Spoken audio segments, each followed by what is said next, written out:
నా own house నా dream sir fulfil అయిపోయింది ఈ రోజు. ఎవరి పేరు మీద వచ్చింది? నా పేరు మీదే సార్, గీతాంజలి. ఎస్, అందుకే నా ఓన్ హౌస్ నా డ్రీమ్ అని చెప్తున్నాను నేను క్లియర్ గా.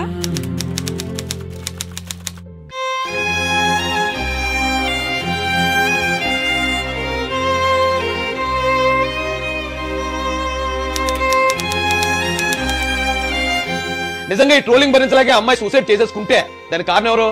ఈమె ఆత్మహత్య కారణాలు ఏంటంటే ఐటీడీపీ వాళ్ళు సోషల్ మీడియాలో, అదే విధంగా తన ఫోన్ కి టైం కాని టైంలో అసభ్యకరమైనటువంటి కొన్ని ఫోటోస్, కొన్ని మెసేజ్లు టైం కాని టైంలో అనేక మంది ఫోన్ చేసి అసభ్యకరంగా మాట్లాడటం, ఇవన్నీ తను తట్టుకోలేకపోయింది. ఖచ్చితంగా దీనిని మానసిక అత్యాచారం అని చెప్పొచ్చు.